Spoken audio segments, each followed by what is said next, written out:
You can walk every day, hit your step goal, eat less than before, and still not lose belly fat, especially after 50. That's where many people get confused. It feels like your body has stopped responding. In reality, your body hasn't stopped working. What's changed is how it decides what fuel to use. There is a specific period in the morning, right after you wake up, when your body is more likely to use stored fat for energy. If you use that window correctly, your walk can contribute to fat loss. If you don't, the same walk will mostly burn the food you just ate. In this video, I'll explain what's happening inside your body, why timing matters, how long to walk, how hard to walk, is it safe to walk on an empty stomach, and the one common morning habit that cancels the effect. 1. Why does belly fat become stubborn after 50? After the age of 50, your body goes through a series of gradual but important changes that directly affect how fat is stored and lost. One of the biggest changes is the loss of muscle mass, also known as sarcopenia. Research from the National Institutes of Health, NIH, shows that adults can lose 3 to 8% of muscle mass per decade after age 30, and this accelerates after 50. Why does this matter? Because muscle is metabolically active tissue. It helps your body burn energy even when you're resting. As muscle decreases, your baseline calorie burn drops, making it easier to gain fat and harder to lose it. At the same time, your body often becomes less sensitive to insulin. This is supported by research from the American Diabetes Association, which shows that insulin resistance tends to increase with age, especially in people who are less active. When insulin resistance increases, 1. Your body holds on to glucose longer. 2. More of that energy gets stored as fat. 3. And a large portion of that fat is stored around the abdomen. This is why many people notice that weight gain after 50 tends to settle around the belly. There's also the role of cortisol, your stress hormone. Studies from institutions like Harvard Medical School have shown that chronically elevated cortisol levels are associated with increased abdominal fat. When stress is constant, whether from poor sleep, lifestyle pressure, or even over-exercising, your body is more likely to store fat around vital organs as a protective mechanism. So when you look at belly fat after 50, you're not just looking at calories. You're looking at a combination of reduced muscle mass, lower insulin sensitivity, increased stress signaling. And unless those internal conditions are addressed, fat loss becomes more difficult, even with effort. 2. What happens in your body in the morning? When you wake up in the morning, your body is in a very different metabolic state compared to the rest of the day. You've typically gone 8 to 12 hours without food. During that time, your body has used stored glycogen, its short-term energy supply, maintained essential functions like brain activity and breathing, allowed insulin levels to drop to a low baseline. This is what's known as the fasted state. In this state, your body has fewer immediate energy sources available from food. As a result, it becomes more likely to use stored energy, including fat. Research from the American Journal of Physiology has shown that fat oxidation, the process of burning fat for fuel, is higher when insulin levels are low. So when you start walking before eating, your body needs energy. It does not have recent food to rely on. It increases reliance on stored fat. This doesn't mean 100% of the energy comes from fat, but it shifts the balance more toward fat use. If you eat first, insulin rises, and your body switches to using that incoming food. That's why timing matters. 3. What research shows about fasted exercise? There's been growing interest in fasted exercise, particularly for fat metabolism.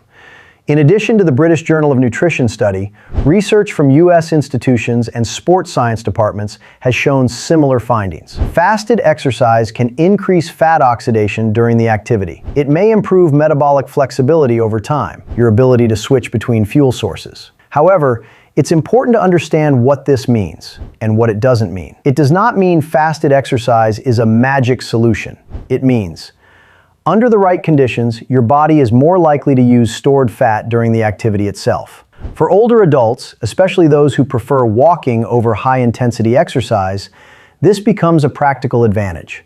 Walking is sustainable. It's low impact. And when timed correctly, it can support fat use without excessive strain on the body. 4. The common morning mistake that blocks results. A very common habit among older adults is having something small before leaving the house. This might include coffee with sugar or flavored creamer, a small snack for energy, juice, or a light breakfast. From a comfort standpoint, this makes sense, but metabolically, it changes the situation. Even small amounts of carbohydrates can trigger an insulin response, and when insulin rises, the body reduces fat release. It prioritizes using the incoming nutrients. The fat-burning environment is reduced. This is not about perfection. It's about understanding cause and effect. If your goal is to maximize fat use during your walk, keeping that fasted state intact makes a difference. For most people, this means water before walking, black coffee or plain tea if needed, avoiding anything with sugar or calories. It's a small adjustment, but over time, it adds up. 5. How long you should walk for real effect.